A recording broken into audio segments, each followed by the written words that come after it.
a l'air si heureuse de la grossesse avec son mari le prince Harry au Maroc. Elles ont fini par s'entretenir avec le roi du Maroc et ce dernier leur a réservé pour l'occasion un accueil familial. Sa Majesté Mohammed VI tenait à ce que le duc et la duchesse de Sussex rencontrent à la résidence royale de Sali son fils, le prince héritier Moulay Hassan, son frère Moulay Rachid, mais aussi la Lamriem et la Lahsna.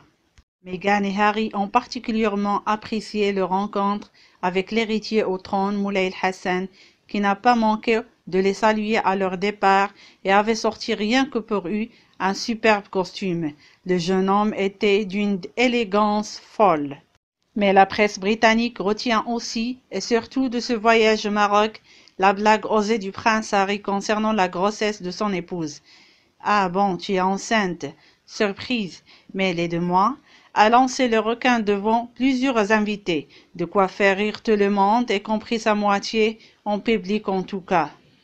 Au cours de 48 heures intenses d'activités et de rencontres dans le cadre de leur visite officielle au Maroc, à l'initiative du gouvernement britannique, le prince Harry et Meghan Markle ont eu l'opportunité de faire un break dans un havre de paix au panorama somptueux. Sollicité pendant les 2 journées d'activités programmées pour eux au Maroc, le prince Harry et Meghan Markle ont eu le privilège d'apprécier dimanche 24 février 2019 une bienfaisante accalmie grâce à son amitié avec Sir Richard Branson, le patron aventurier et philanthrope de Virgin. Le couple a pu savourer un déjeuner dans une relative intimité avec, pour décor, le cadre majestueux des montagnes de l'Atlas. Ce jour-là, le duc et la duchesse de Sussex arrivaient tard la veille à Casablanca, avaient quitté tôt le matin Rabat, où ils étaient hébergés au palais royal, pour se rendre en hélicoptère à Asni, une commune nichée au pied du Haut Atlas. Là, ils avaient consacré plusieurs heures à la découverte d'un pensionnat de jeunes filles permettant à ces adolescentes de zone rurale de se recevoir un enseignement grâce à l'action de l'association Education for All, fondue il y a des années par l'entrepreneur britannique Michael McHugh. Ce dernier a d'ailleurs reçu des mains du prince Harry au cours d'une cérémonie baignée de soleil et surplombée par les sommets les insignes de membre de l'ordre de l'Empire britannique, distinction qui lui a été conférée dans la promotion du nouvelle année 2019.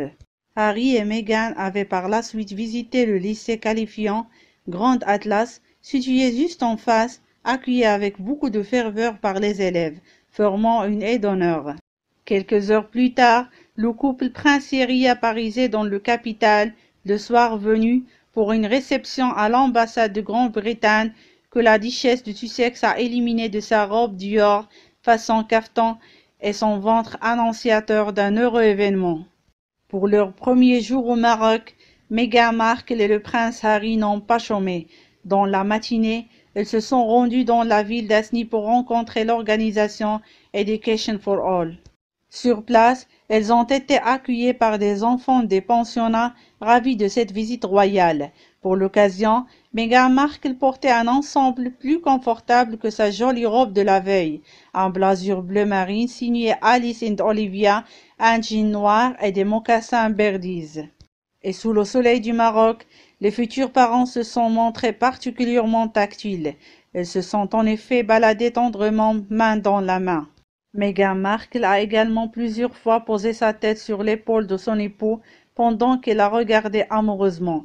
À quelques semaines de l'arrivée du royal bébé, le duc et la duchesse de Sussex ont bien l'air plus heureux et complices que jamais. Dans la journée, la future maman s'est également prêtée avec joie aux traditions marocaines. Une jolie écolière, Samira, a dessiné un joli motif au henné sur la main de Meghan Markle.